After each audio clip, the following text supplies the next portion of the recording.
Walaupun habis kumpul terlebih lagi disunahkan jangan tidur dalam keadaan junub tanpa wudu, makruh. Jadi yang terbaik habis dia kumpul ke kamar kecil, bersih-bersih, wudu, tidur. Kalau mau mandi sekaligus bagus juga. Kalau seandainya kuatlah, kalau kuat mandi. Ya. Kalau tak kuat minimal wudu. Nah, kalaulah kata Nabi engkau melakukannya 2 kali, wudu di antara 2 itu.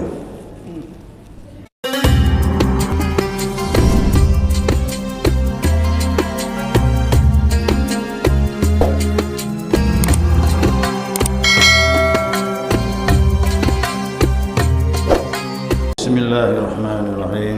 Alhamdulillahirabbil alamin. Allahumma salli ala nuril anwar wa siril asrar wa tiryakil aghyar wa miftahi babil yasar sayyidina wa maulana Muhammadin al-mukhtar wa alihi al-athhar wa ashabil aghyar adada ni'amillahi wa ibdalih. Subhanaka la ilma lana illa ma 'allamtana innaka antal alimul hakim. Allahumma dzakirna ma nasina wa 'allimna ma jahilna wa la hawla wa la quwwata illa billahil 'aliyyil 'azim. Qala musannif rahimahullahu ta'ala wa nafa'ana bi 'ulumihi fid darain amin. Jemaah subuh rahimakumullah. Assalamualaikum warahmatullahi wabarakatuh. Alhamdulillah, syukur kepada Allah Subhanahu wa taala. Subuh ini atas izinnya kita dapat melanjutkan kajian kita, mudzakarah kita, panduan kitab Hidayatus Salikin.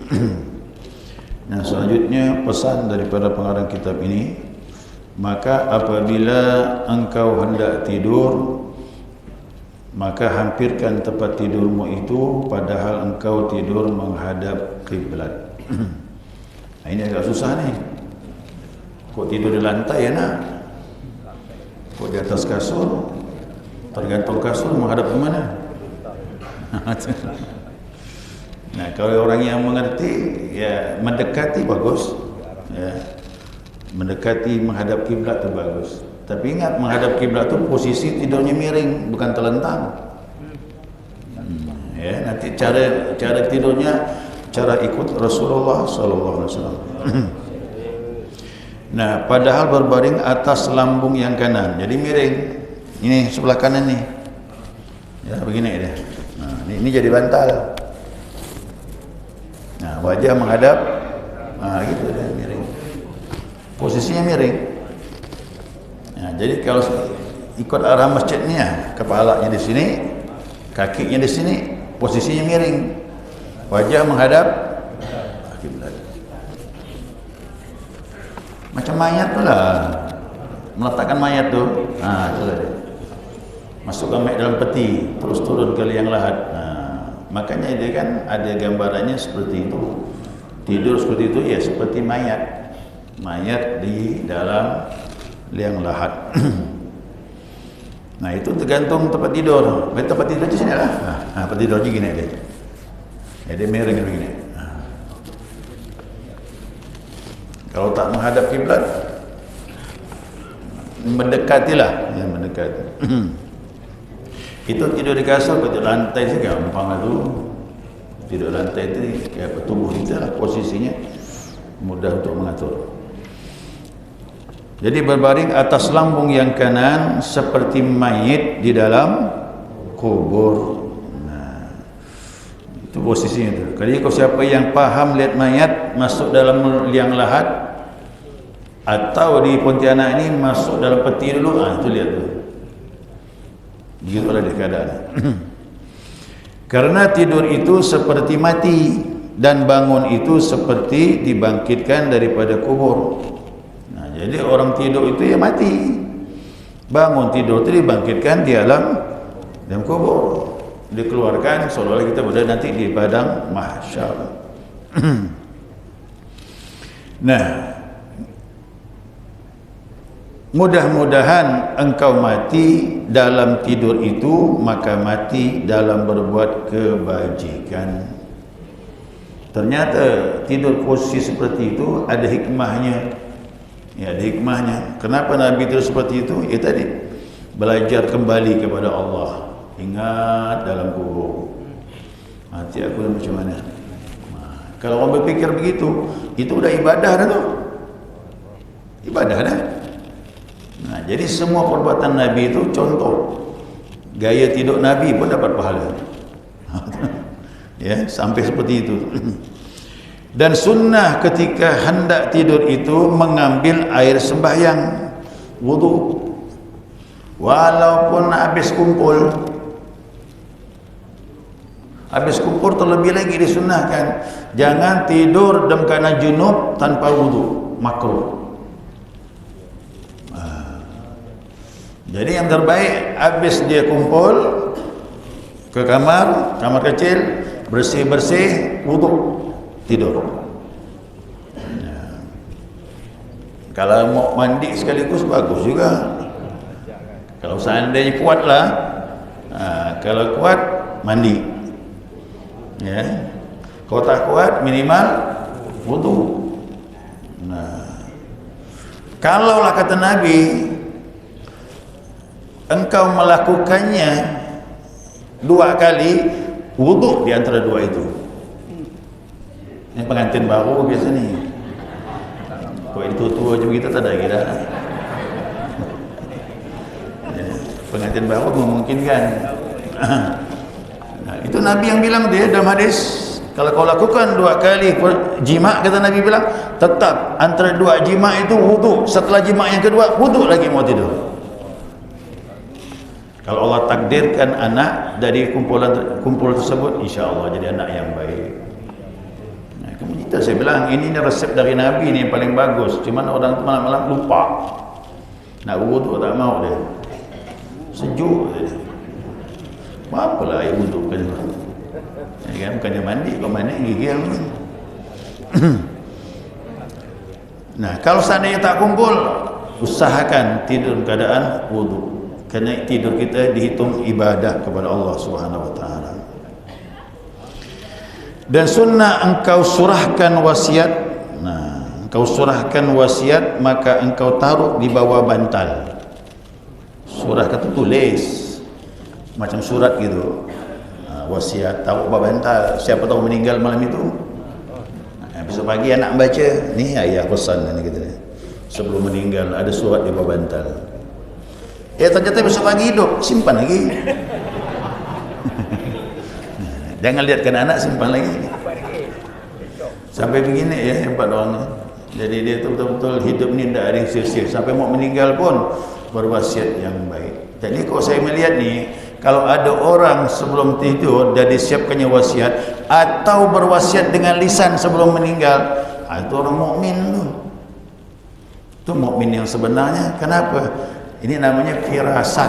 Orang mukmin tu dia punya firasat akan kembali kepada Allah. Nah, ada orang bilang belajar ilmu tahu kapan dia meninggal. Dah. Ini tak pakai belajar. Ini ilmu firasat namanya.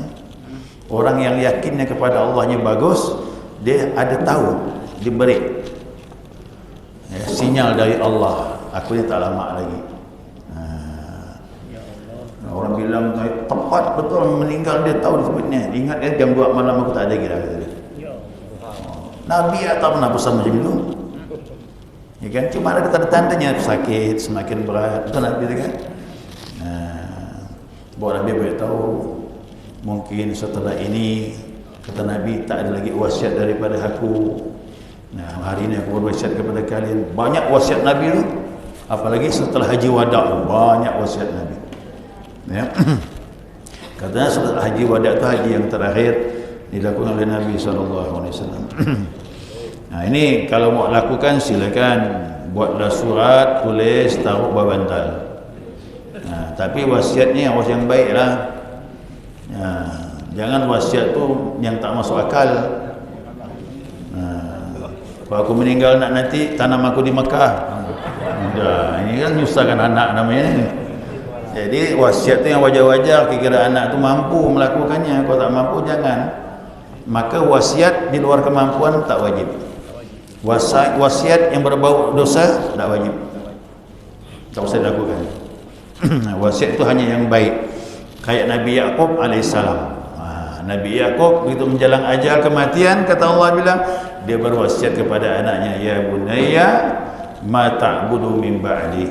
Hai anakku, nanti aku meninggal, siapa yang kau sembah? Gitu hebat wasiatnya.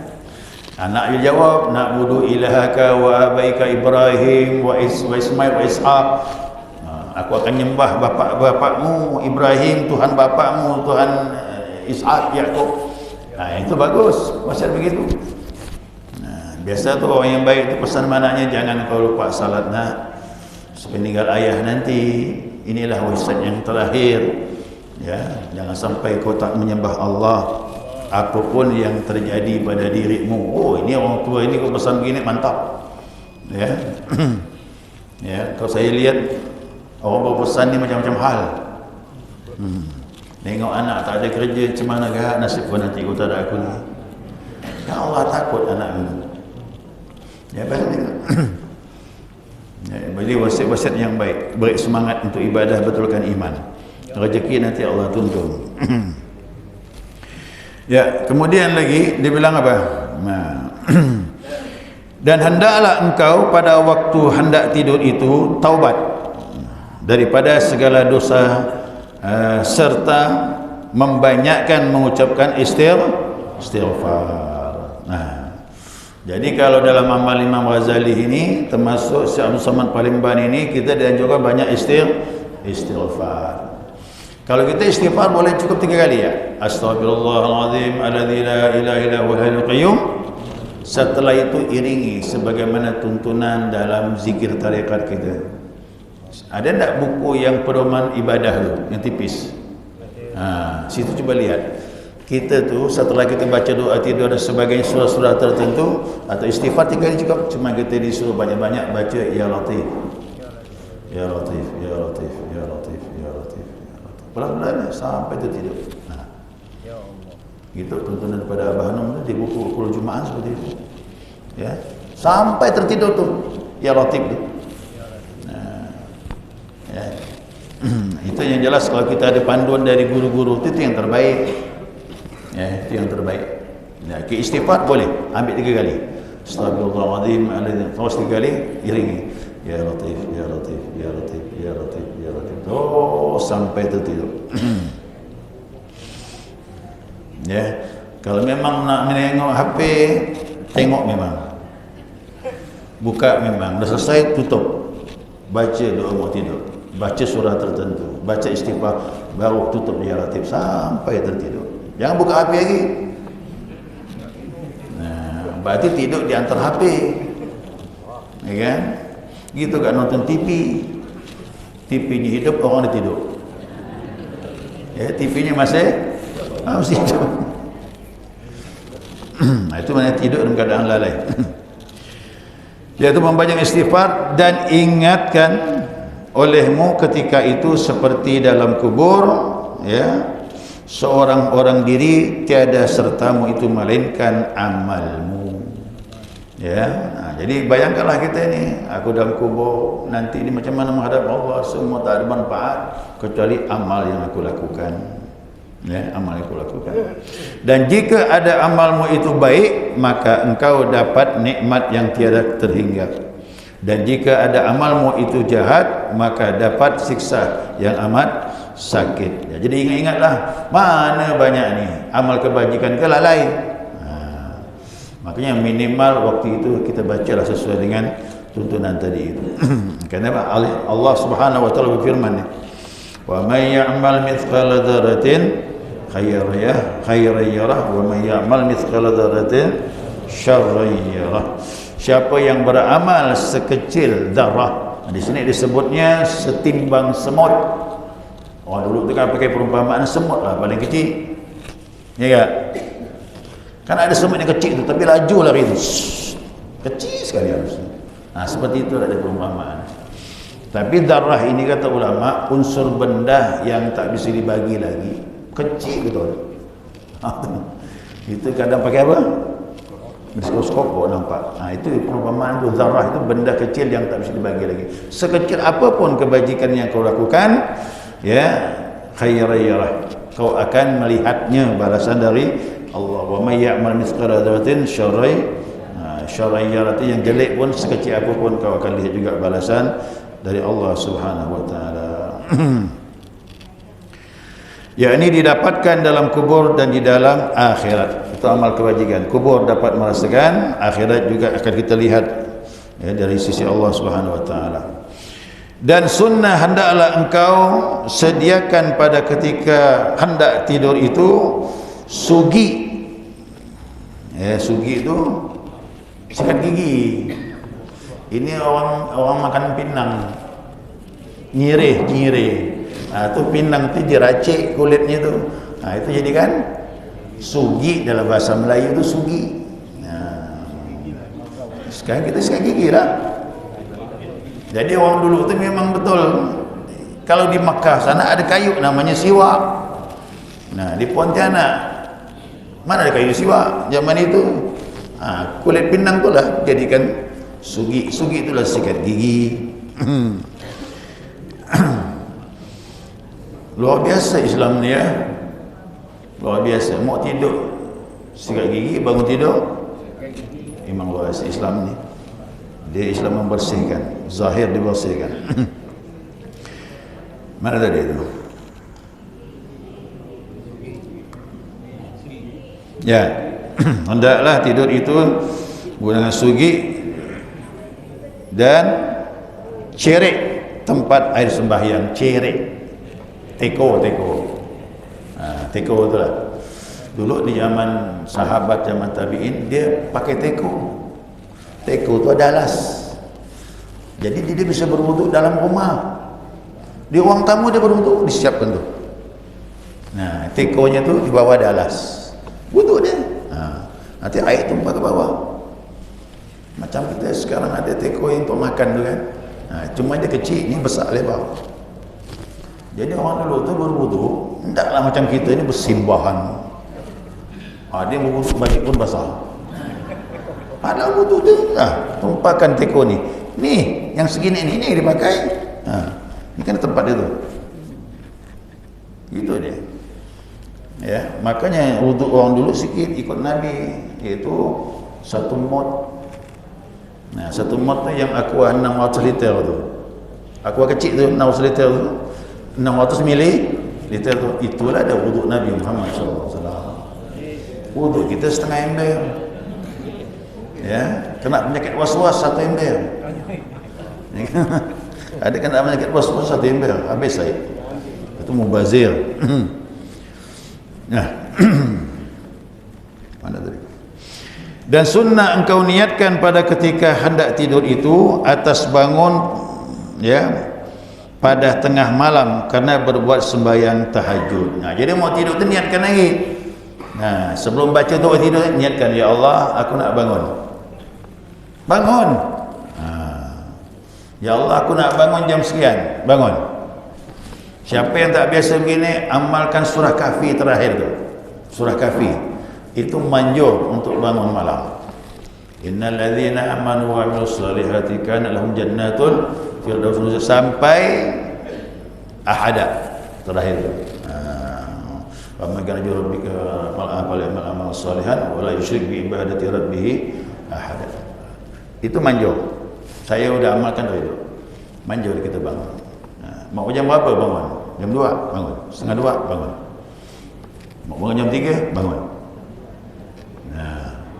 Cuma aku dah bangun langsung duduk. Jangan berbalik ke kanan, berbalik ke kiri. Wassalam dulu. Ya, langsung duduk. Alhamdulillahilladzi ahyana ba'dama amatana. Tenangkan perasaan itu dulu. Bawa jalan ke belakang. Kalau tidak beranjak, tidak duduk memang, masih berbaring, tetap turun, lanjut lagi, lanjut tidurnya. Apalagi di masjid, dia punya azannya panjang. As-salatu khairum minan naum. Hati-hati, tidur. Panjangkan pula itu. Itu tak boleh dipanjangkan. Ya, melewati batasnya. Lebih harakatnya jauh. Ya, selanjutnya lagi dia bilang apa? Niatkan sembahyang tahajud atau karena bangun dahulu daripada waktu subuh supaya engkau kerjakan sembahyang subuh pada awal waktu. Nah, dua kemungkinan. Kalau masih tak kuat bangun tahajud, minimal jangan sampai subuh ketinggalan. Nah, hati-hati tu ya. Ya jangan, Pak Ustaz, saya tak mampu, masih mengambang nih, bangun tengah malam nih, tak kuat saya. Minimal subuh jangan ketinggalan. Ya. Kerana sudah biasa, alhamdulillah kita ada pengajian lagi subuh ni. Ya, ini masya Allah ni, lobis pertolongan Allah ni. Sudah selesai subuh pengajian ni, sampai syuruk, masya Allah. Yang pahalanya seperti haji dan umrah, sempurna kata Nabi Muhammad SAW. Dan berbahaya juga jangan sampai tahajud subuh kesiangan. Tak boleh juga. Itu namanya hawa nafsu. Ya, hawa nafsu. Pastikan kita tahajud subuh jangan ketinggalan. Nah, kalau tak mampu jam 2, jam 3. Kalau tak mampu jam 3, setengah 4. Yang penting setelah tahajud jangan tidur lagi. Ya, boleh juga tahajud jam 1, jam 2, setelah itu tidur. Tapi pastikan subuh sudah bangun. Bisa tak? Itu. Kalau mampu boleh. Kalau habis tahajud dan zikir dan sebagainya, pokok jam apa ni? Jam 3 lewat setengah 4. Azan? Azan setengah 5. Bisa tak tidur 20 menit? Kalau mampu silakan. Baik dibangunkan ataupun pakai alarm lagi. Kalau tidak tak boleh. Ya, kalau tidak boleh. Begitu juga zuhur. Ya, zuhur. Masuk waktu zuhur ni, ngantuk betul. Kan tak boleh juga kalau kita salat, tapi maaf, ngantuknya sangat mengganggu. Boleh tidur, kata ulama, untuk memuaskan hak mata ni. Mungkin tadi malam dia tahajud jam 1 kan, pagi dia kerja. Nah, kemudian istirahat siang tu, boleh dia tidur, tapi pastikan waktu zuhur masih ada. Jangan sampai tidur waktu zuhur, bangunnya asar. Maka itu tak boleh. Ya, Allahu a'lam.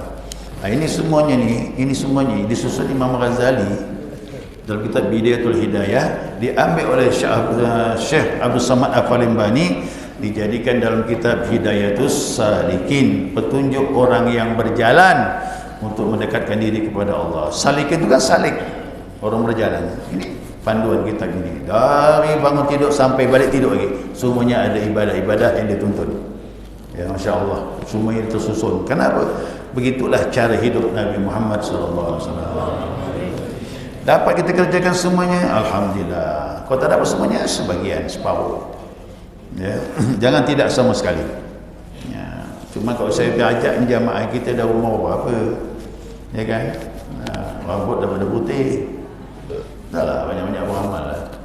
Apa yang nak dibuat? Ya kan? Kerana hidup ni semua beramal. Alladzi halakal mauta wal hayat liyabluwakum ayyukum ahsanu amala. Semua beramal yang bagus. Jangan yang fardu ya, yang sunah-sunah kita kerjakan, apalagi ada ilmunya. Masya-Allah, itu peluang untuk diterima oleh Allah Subhanahu wa taala. Ya, waktu beres. Ada pertanyaan tak? Satu ya, boleh lah. Pertanyaan.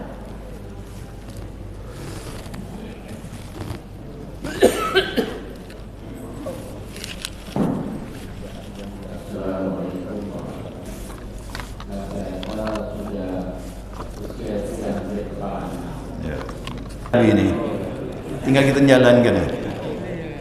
Kalau nak saya sampaikan balik awal lagi ni. Ya kan, dari rambut kita hitam sampai rambut putih saya ngajar ni. Jangan sampai berubah jadi merah pula rambut ni. Dah cukup dah rasa dengan. Inilah kita belajar, inilah nasihat dari Allah dan dari Nabi Muhammad SAW. Dan dia disusun lagi. Yang tadi tu bahan bakunya, ulama yang menyusunnya biar kita tertib ibadah. Beruntung kita ni mengkaji yang sudah disusun. Bukan buat baru saya tak mampu. Ulama sudah nyusun dah, kita kaji sama-sama, mengingatkan. Ini pesan ulama ni. Setelah menyadun, mengambil dari Al-Quran dan hadis Nabi SAW. Cuma satu ya pesannya tu istiqamah ya. Itu yang penting, itu diingatkan. Ya, istiqamahnya itu ibadah itu yang penting. Istiqamah tu yang bawa hasil. Orang belajar ilmu ni istiqamah. Kadang dibukakan Allah. Ya, kalau kita belajar ni hanya hadir-hadir ya, hanya suka-suka ya. Ya, pahala mungkin dapat, tapi hikmah ilmunya kurang kita dapat. Nah, istiqamah belajar akhirnya dapat ilmu. Salat juga begitu, menjadi nikmat ibadah itu kalau dia istiqamah. Ada orang bilang nyamannya orang kafir umur 60 tahun dapat hidayah, maka dia bersih. Beruntungnya dia bersih. Bagi saya rugi juga, masih dia baru umur 60 mulai ibadah. Ya kan? Kita dah dari awal, tinggal kita menyempurnakannya. Masing-masing itu ada hikmahnya. Ada hikmahnya. Ya, sekali cukup. Subhanakallahumma wa bihamdika asyhadu an la ilaha illa anta astaghfiruka wa atubu ilaik. Allahumma shalli ala Muhammad. Ya